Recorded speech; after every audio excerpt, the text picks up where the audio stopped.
Lee Hogan here, VIP Boxing down at Jennings Gym in Cottball. Well, it is Cottball, Charlie. When I'm going to touch the young Harry Winnard. Harry, I was going to tell you that you are the most enthusiastic boxer I know, but you've got a competitor now, mate. Yeah. Young Joe McGuinness. He's almost excitable as you were when you were about to make your debut. Yeah. It's got that buzz about you though, don't you, when you're on your debut? Well, some do, some don't, but you two yeah, we just... definitely did anyway. I'm just buzzing for this one though, it's been long enough. I was going to say now, because you were out in May where you had a scorecard I didn't understand. I think it was 39-38. Yeah. And I thought there was a good argument for that being 40-36, mate. Yeah, but it is what it is. I've not really thought much about it because I spoke to a lot of people who are like harsh boxing people who tell you the truth, do you know what I mean? Yeah. What did they say? And they said that it was wrong, the Yeah. scorecard was wrong, but the kid who boxed Jack England was strong. Yeah, he's strong, but... And he didn't come to lose, he'd come to have a good rock. But I just outboxed him. Yeah, well, I thought you outboxed him, outfought him, so, you know, I just couldn't see that. I was very surprised. But anyway, that's by the by. That was back in May. You should have been out, because I'm going to talk to Corey Scott, your stablemate here, because he's out on the same night as you. Yeah, he's caught me up now, hasn't he? Yeah, November the 30th. He makes his debut. He has his second fight. Yeah. But when he did make his debut, which was back in September, you should have been on that show. Yeah, should have been 2-0. Yeah, and so what happened? Should have been 3-0. What happened? So after the fight, after my debut, I got straight back in the gym, and then sparring Michael Gomez, and I hit an elbow, and I actually fractured my finger. Ooh, so, painful. Yeah. It must have been like right on the elbow, and then I didn't think it was broke. I just thought it was bruised, so I ignored it like most boxers would do. And then I ended up on holiday, and it was broken. Right. Because it swelled up on the plane. So how long did that keep you from punching bags? 6 weeks. Ooh, right. 6 so weeks. there was no chance of getting ready for that fight. And then it took the board 10 weeks to give me my licence back because I had to keep going back getting x-rays to make sure the fracture had fully healed before they give me my licence back. But the good thing about that is give you longer to focus on your second fight. Yeah. In that time, I feel like I've learned fucking hundreds. Well, you know what I mean? I was just watching this morning because before you even started training, you'd done 2 hours of PTs. And I was doing what I did the day before with my coach. So, but that's what I like. Does that benefit you? Does that make you think more about what you're doing? Because you've got to think about what you're doing to explain it to other people. Well, yeah. So like, you learn something. So if you just go home and you forget about it and you never come back to it, then it's gone. So it might not be, but a lot of the time, you just listen to something. For me anyway, if I listen to something once, I do it, I go home and never think about it again, I forget it, you know what I mean, because I'm 100 miles an hour, but if I go home, come back to the gym the day after, go over it again, teach someone else to do it, and then I watch them do it, pick up on their mistakes, think about it, and I'll do it for an hour, and then I'll do it for an hour again, and then this morning I did it for the hour after that myself. Well, because we went right back to basics today, didn't we? Yeah. It was working on the straight shots, working on your feet, working on your jab, making sure everything was correct. That's what Nick and Dave like. It's what they do well. If the basics are right, then you're flying. But if your basics are wrong, like they say to us, it's alright now. You get higher as you get up the levels. Yes. If your basics aren't right, you're gonna get put to sleep. Yeah. That's how they put it to us, and it's right. You know what I mean? You see people who do well because they've got a skill, they've got speed. But if your basics are wrong, if you're leaning over that front foot, if your feet aren't right, if you're too wide, you're going to get knocked out at some point, aren't you? And you just get to that stage where we were talking before and we were saying it's just repeat. So you don't have to think about what you're doing no more. It just comes as second nature. Yeah. And I've seen that today when you was working. It was, like you said, what you was teaching that kid, you ended up just doing yourself straight afterwards. Yeah, which is good. And we've got lads in the gym, like we've got Mike, Dave, we've got Aki. Aki's in every morning with us, and he's just like a rabbit, a parrot on my shoulder. Like anything I do wrong, he'll tell me. Do you know what I mean? We've seen him doing it today with you. And that's perfect. Do you know what I mean? Like you think, shut up, but in the long run, do you know what I mean? That little word in the ear, it helps correct me. He's focused. It's a bit like, I presume.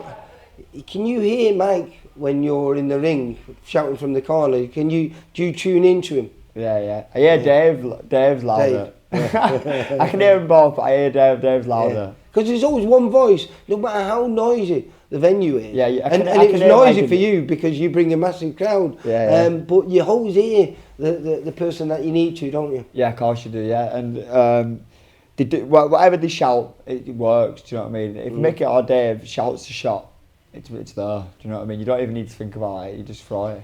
And I was going to talk to you about your opponent, because I had on my list Tony Morton, who I've seen once before. He's never fought on our shows, but he fought one of our lads on someone else's show, Levi Smith, about 6-7 months ago it was, Scottish kid.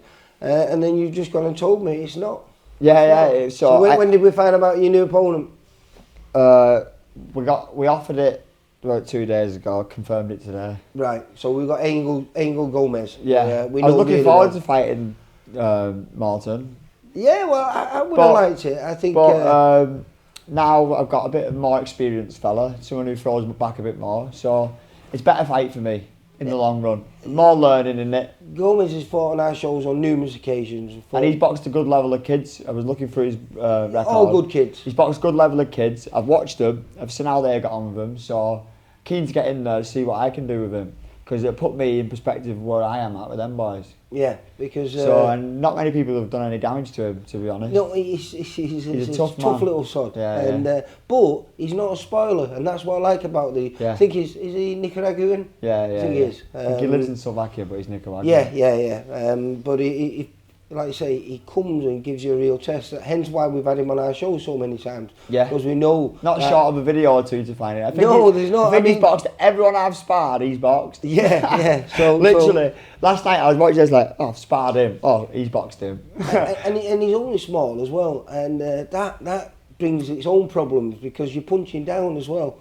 You know, and I presume that's unusual because you're not tiny for the weight. I actually like being...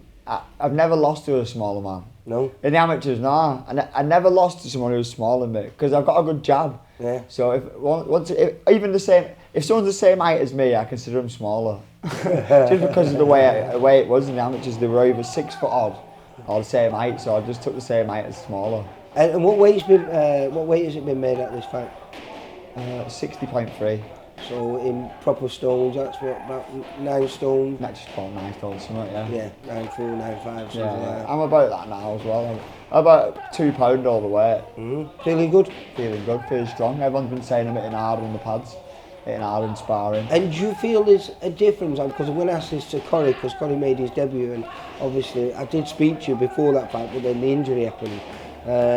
So you never got a chance to make that second fight. But do you feel we're going to see a big difference in you from when you made your debut?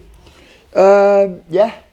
I definitely improved, yeah. Yeah, because, I mean, you were really very experienced, 70 odd fights as an amateur, fought at a good level, fought everyone in the country, and there was perhaps only a little bit of tweaking for you to do to transition into the pro game. Do you know what it was? It was more just like, instead of being like bam bam bam, it's all about thinking about place these shots now. You're not just landing them. Do you know what I mean? Like where do you want to land them? You know, that's what I'm thinking about more now. Where am I want to land? Do I want to land it on his chin? I don't just want to hit him, score a point. You know what I mean? I'd rather hurt him. And when you get inside, you don't just want to be like. Well, it's a hurt game, isn't it? Yeah. So like in amateurs, you get inside, it'd be all about fast hands, whoever's first, look busy, do you know what I mean? Work rate is much more important than power. Now I get inside, I'd rather sink one in than land 4 or 5 fast ones. I'd rather slow him down. Yeah. Do you know what I mean? Like that's what Mick says to us. He says like, now I don't want you tapping, slapping on the inside. What's that? Do you know what I mean? I'd rather you just tuck up, catch and sink one in. Do you know what I mean? Because like you say, it's the hurt business, and that's what we're there for. So we're looking for an explosive performance from you? Yeah, I'm looking forward to it, yeah. I'm not looking for the stoppage because it's going to be hard to get that. I've heard his head's like a stone. Yeah, well, but I've heard his body's not. well, it's whether you can reach that body because he's only small, so you got to dig low. But yeah, he's fucking tough. But if you do manage to get him out of there, you make a statement because he's been in there with some top kids and they've not done. So. It is a big statement. So yeah, I'm excited. I'm grateful for the fight because Tony Morton was a good fight. Might have put a little stoppage on my card, but would I have learnt much? Maybe not. But this fight, this kid's going to come, he's going to throw shots. I'm going to get used to catching the shots with the smaller gloves. Do you know what I mean? Yep. And it'll be just be an all-round. And if the stoppage doesn't come, which it's highly likely that it won't, but is it going to be 40-36 this time? At a dominant 40-36? Or the ref's getting told. Listen, I'll see you on the 30th, mate. You're not got a day before weighing, so we'll see you down there. But we've not talked about the card actually. It's a very good card because you're going to be on there with some of VIP's best fighters. I know, We've got Zelva Barrett making an appearance. Thomas Verry. Tom Verry, yeah. We've got Jake Abril. No, Jake's off now. Jake's off. Yeah. But we've got Ken Gardner fighting for the central area against Reece Mould. Anyway. Yeah, that's good. But we've also got Reece Mould on there as well. We've got some of VIP's top kids on there and some of VIP's top talents, which includes you. Yeah, that's it. Harry, I'll see you on the 30th, mate. See you there, pal. Take care, mate. Bye. For all boxing info, news and latest interviews, amateur and pro, across the north, click and subscribe. VIP Boxing Promotions. Also, Twitter, Instagram and Facebook.